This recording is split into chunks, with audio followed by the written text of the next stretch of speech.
दोस्तों, एक समय की बात है कि महात्मा बुद्ध अपने शिष्यों के साथ घूमते हुए वैशाली शहर पहुँचे। महात्मा बुद्ध के पूरे शहर में फैलने में देर नहीं लगी। लोगों ने जैसे ही सुना कि उनके राज्य में महात्मा बुद्ध आ गए हैं कि सभी पहुंच गए उनके दर्शन करने के लिए और उनका प्रवचन सुनकर वह अपने आप को भाग्यशाली समझने लगे। महात्मा बुद्ध का चरित्र इतना प्रभावशाली था कि कोई भी उससे प्रभावित हुए बिना नहीं रह सकता था। उस शहर में रहने वाली आम्रपाली भी बुद्ध से मिलने के लिए इच्छुक थी। आम्रपाली वैशाली के इतिहास में आम्रपाली सबसे सुंदर और प्रसिद्ध वेश्या में आती थी। आम्रपाली एक बहुत ही सुंदर वेश्या थी। कहा जाता है कि जिसने भी उसे एक बार देखा वह उसकी सुंदरता पर मोहित हो जाता था। सारा नगर उसके दीवाना था। उनके प्रेमियों में आजाद शत्रु और उस समय के उपलब्ध साहित्य में आजाद शत्रु का भी नाम था। आम्रपाली जब बुद्ध से मिलने आई तो उसने इतनी सरलता और प्रेम से महात्मा बुद्ध को अपने घर भोजन के लिए आने को अनुरोध किया तो बुद्ध मना नहीं कर सके। जब यह बात उनके शिष्यों को पता चला कि महात्मा बुद्ध ने आम्रपाली का निमंत्रण स्वीकार कर लिया है, जो वह उस नगर के एक प्रसिद्ध वेश्या है, तो सभी ने इसका विरोध किया। तो फिर महात्मा बुद्ध ने कहा, मैंने तो उसकी प्रेम भावना देखी है। उसने जिस प्रेम भावना से मुझे बुलाया था वह पूरी तरह से शुद्ध और बिना शर्त का था। वह बिल्कुल प्रेम पूर्ण था। वह आज मुझसे मिलने एक वेश्या या नृत्य भावना के रूप में नहीं बल्कि भक्ति भाव के रूप में आई थी। फिर मैं उनके निमंत्रण को कैसे ठुकरा सकता था। मैंने उसमें एक अटूट भक्ति देखा, इसलिए जो मुझे सच्चे दिल से बुलाएगा मैं उसके पास जरूर जाऊंगा। और अगले दिन महात्मा गौतम बुद्ध भोजन करने के लिए उन वेश्या आम्रपाली के घर गए। आम्रपाली पहले से ही महात्मा बुद्ध के भोजन की सभी व्यवस्था करके उनके आने का इंतजार कर रही थी, लेकिन आम्रपाली के मन में यह विचार भी आ रहा था कि कहीं बुद्ध अपने बात से मुकर तो नहीं जाएंगे। क्या पता वह मुझ जैसे एक वेश्या के घर आएंगे। उनके मन में यही विचार उथल पुथल हो रहा था।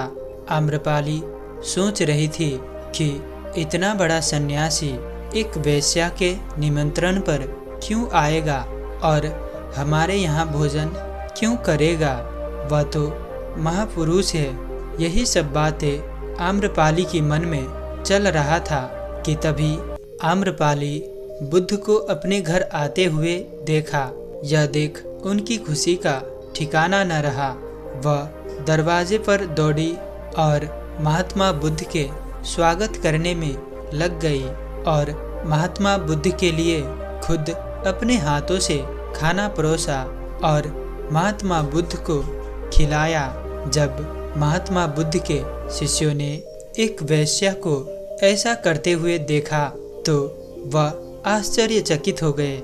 शिष्यों ने सोचा कि जिसके पद चिन्हों पर सम्राट बिंबिसार से लेकर आजाद शत्रु तक उसका एक झलक पाने के लिए तरस जाता है, एक सन्यासी के लिए ऐसा व्यवहार देखकर महात्मा बुद्ध के शिष्यों के मन में अपने गुरु के प्रति सम्मान और भी बढ़ गया।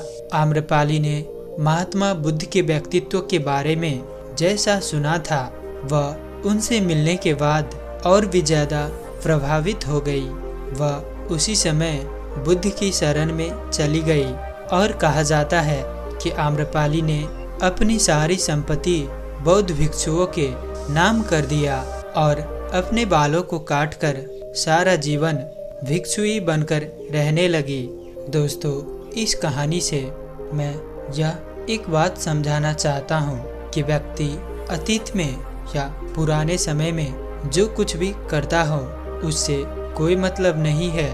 क्या आप उसे इस समय सुधरने का एक मौका देते हैं?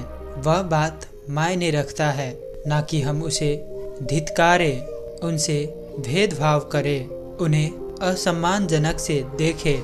कोई भी व्यक्ति कितने भी गलत कार्य क्यों न करता हो, वह कितने भी गलत क्यों न हो, यदि हम अपनी जगह सही है तो हमारा कोई भी कुछ नहीं बिगाड़ सकता है। उदाहरण के लिए यहाँ पर महात्मा बुद्ध उन वेश्या के बारे में, आम्रपाली के बारे में सकारात्मक सोच, अच्छी सोच लेकर गया था, शुद्ध विचारों से गया था, ना कि वह उन्हें एक वेश्या के दृश्य में देख रहा था। महात्मा बुद्ध उन्हें एक महिला के रूप में देख रहे थे, मनुष्य के रूप में देख रहे थे। वह जिस तरह अन्य लोगों से व्यवहार करते थे, महात्मा बुद्ध वह उन वेश्या से भी विशुद्ध सोच लेकर, कोई भी घृणा, कोई भी असम्मान का विचार लेकर नहीं गए थे। और बुद्ध उनके सौंदर्य में प्रभावित नहीं हुए किसी और की तरह, क्योंकि उनके मन में आम्रपाली प्रति कोई भी किस्म के गंदे विचार नहीं थे। महात्मा बुद्ध जैसे दूसरों लोगों को देखते थे, उन्होंने आम्रपाली को भी बिल्कुल वैसा ही देखा, और इसीलिए आम्रपाली भी बुद्ध के व्यवहार से बहुत ही प्रभावित हो गई, और वह भी अपनी सारी संपत्ति को दान करके एक भिक्षुई बनने की सोची। तो दोस्तों, यदि मन शुद्ध है, आपका विचार सकारात्मक है, आप किसी के बारे में अच्छे सोचते हैं, तो वह भी आपके व्यवहार से जरूर प्रभावित होंगे, और वह भी आपके बारे में अच्छा ही सोचेंगे। और हमें सभी में बुराइयां देखने की बजाय उनमें अच्छाइयां ढूंढने की कोशिश करनी चाहिए, और उन्हें सुधरने का मौका भी अवश्य देना चाहिए। दोस्तों, आज की यह अगली जो कहानी है वह बहुत ही ज्ञानवर्धक और प्रेरणादायी है, तो इसीलिए इसे एक लाइक और चैनल को सब्सक्राइब जरूर कर ले। एक बार की बात है, 4 स्त्रियां भिक्षुई बनना चाहती थी। वह काफी सारे गुरुओं के पास गई, पर उन्हें कोई नहीं अपना शिष्य बनाता। लेकिन एक गुरु ऐसा भी था जो सभी गुरुओं से अलग थे।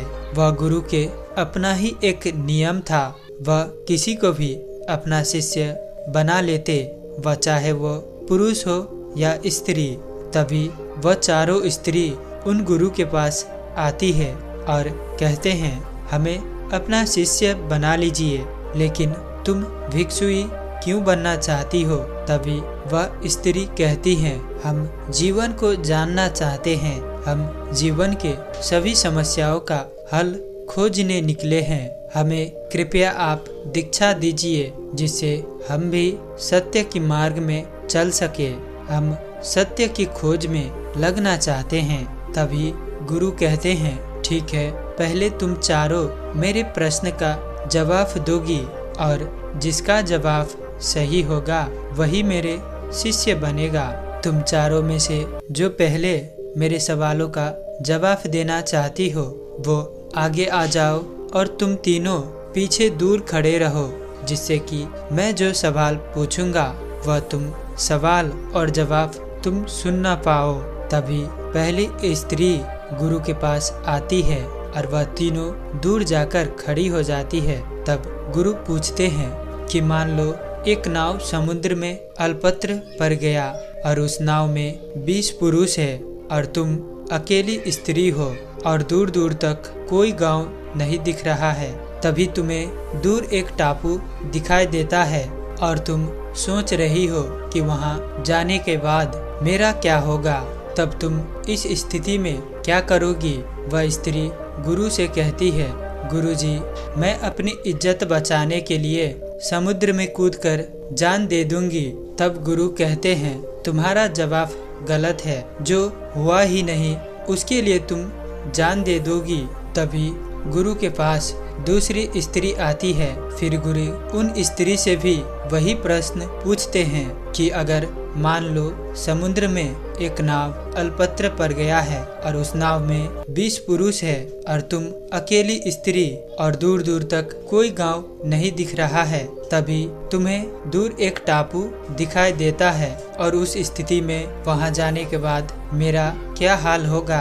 और तुम सोच रही हो कि वहां उस टापू पर जाने के बाद मेरा क्या होगा, मैं उस स्थिति में क्या करूंगी। अब बताओ तुम उस वक्त क्या करोगी। फिर दूसरी स्त्री गुरुजी को जवाब देते हुए कहती हैं, गुरुदेव, मैं खुद को उस नाव के एक ताकतवर पुरुष को सौंप दूंगी, जिससे वह मुझे उन सारे पुरुषों से रक्षा करेगा और मैं सुरक्षित रहूंगी। तभी गुरु कहते हैं कि तुम्हारा जवाब भी गलत है। एक पुरुष चाहे कितना भी ताकतवर हो, वह 19 पुरुषों से नहीं लड़ सकता। तुम भी जा सकती हो, तुम्हारा उत्तर गलत है। तभी तीसरी स्त्री आती है और गुरु उनसे भी वही प्रश्न पूछते हैं। गुरु उन स्त्री से भी कहते हैं कि मान लो अगर समुद्र में एक नाव अल्पत्र पड़ जाता है और दूर दूर तक कोई भी गांव, कोई भी नगर नहीं दिखाई देता है और दूर एक निर्जल टापू दिखाई देता है और उस परिस्थिति में तुम सोचती हो कि वहां पहुंचने के बाद तुम्हारा क्या होगा, तुम्हारा क्या हाल होगा उस टापू पर जाने के बाद। इस परिस्थिति में तुम क्या करोगी। वह स्त्री पेशे से एक वेश्या थी। वह गुरु से कहती है, क्या होगा गुरुवर, वह अपना जरूरत पूरा करेगा, मैं अपनी जरूरत पूरा करूंगी। तभी गुरु कहते हैं कि तुम्हारा उत्तर भी गलत है, तुम जा सकती हो।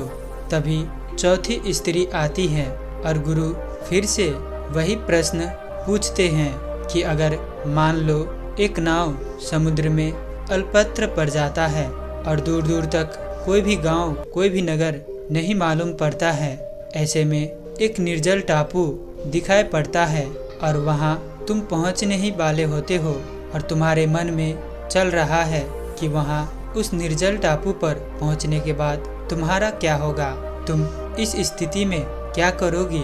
तभी वह चौथी स्त्री कहती है कि गुरुवर, मैं नहीं जानती कि मैं क्या करूंगी। तब उन गुरुजी कहते हैं कि जिसके पास पहले से ही कोई बनावटी उत्तर ना हो, वही अध्यात्म को प्राप्त कर सकता है। जिसके पास बने बनाया कोई जवाब ना हो, वो ही कुछ जानने की क्षमता रखते हैं। तुम नहीं जानते हो, वही मैं तुम्हें बताऊंगा। जो कुछ नहीं जानता, जिसकी दिमाग खाली हो, जिसके पास पहले से कोई बना बनाया उत्तर न हो, वही अध्यात्म को प्राप्त कर सकता है। जिसके पास सिर्फ प्रश्न ही प्रश्न हो, वही आत्मज्ञान को प्राप्त कर सकता है और वह स्त्री बाद में चलकर एक महान भिक्षुई बनती है। तो दोस्तों, उम्मीद है कि आपको इस कहानी से ज़रूर कुछ न कुछ सीखने को मिला होगा। तो इसीलिए इस वीडियो को लाइक और औरों के साथ शेयर करना बिल्कुल मत भूलिएगा और इसी तरह हमें सपोर्ट करने के लिए इस चैनल को ज़रूर से ज़रूर सब्सक्राइब कीजिएगा।